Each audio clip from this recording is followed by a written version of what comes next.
नमस्ते बच्चों, आपका हमारे YouTube चैनल पर स्वागत है। बच्चों, हमारे साथ आप अभ्यास करें, लिखें। यदि एक बार ना लिख पाएँ, आपके शब्द छूट जाएं, तो आप इसे उन शब्दों का अभ्यास कर बार बार लिखें। अध्यक्ष जी। जिस समय पाकिस्तान ने भारत पर हमला किया था, उस समय उन्होंने देश की रक्षा के लिए महत्वपूर्ण कार्य किया था। इसके साथ ही मैं मंत्री महोदय को यह भी स्मरण दिलाना चाहता हूँ कि शायद उन्होंने इस पर ध्यान नहीं दिया कि इस बार जो राष्ट्रीय पुरस्कार मिले हैं, उनमें रेलवे प्रशासन को केवल 2 ही प्राप्त हुए हैं, जबकि मैं ऐसा मानता हूँ कि हमारी सेना के बाद अगर किसी ने युद्ध में सराहनीय कार्य किया है, तो वह रेलवे प्रशासन अथवा रेलवे कर्मचारी और अधिकारी हैं।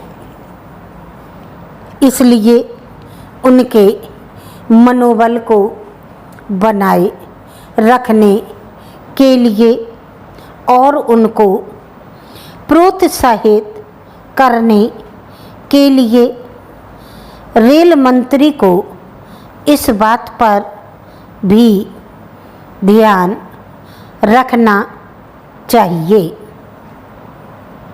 और इसका प्रयास करना चाहिए कि जो भी इस तरह के प्रोत्साहन मिले, उनमें रेलवे का विशेष ध्यान रखा जाए। रेल मंत्री महोदय ने अपने वक्तव्य में भी रेलवे कर्मचारियों की प्रशंसा की है या उनको प्रोत्साहन दिलाया है, लेकिन यह प्रोत्साहन शांति काल में भी बना रहना चाहिए।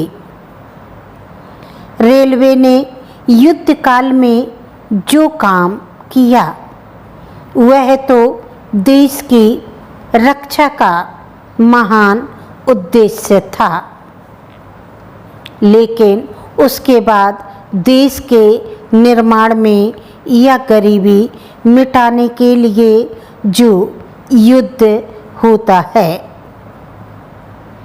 उसमें भी प्रत्येक रेलवे कर्मचारी का मनोबल उसी तरीके से बना रहे। इसके लिए भी रेल मंत्री महोदय को कुछ कदम उठाने की आवश्यकता है।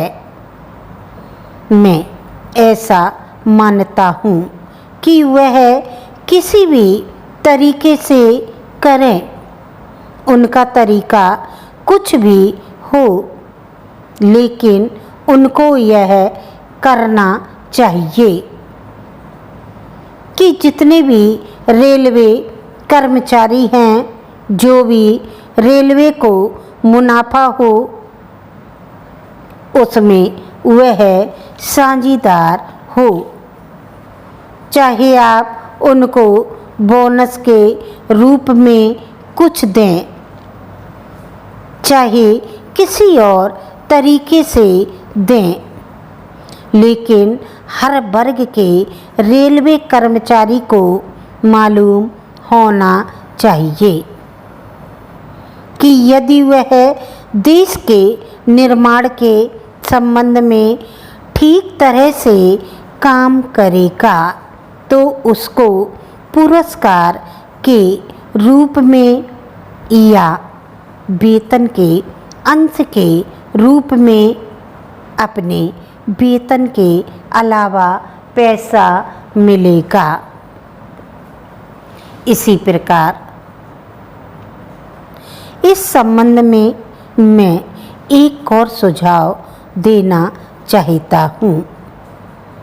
स्वतंत्रता के बाद रेल प्रशासन भारत सरकार का प्रशासन हो गया, लेकिन यह लोकसभा एक विशेष उद्देश्य को लेकर चुनी गई है। यह उस कार्यक्रम का एक नमूना ही है। गांधी जी ने जीवन के सभी पहलुओं पर प्रकाश डाला था। धन को बेसंयम से व्यय करने के हक में थे। आपको डिक्टेशन अच्छी लगी तो आप लाइक करें, सब्सक्राइब करें। That's all.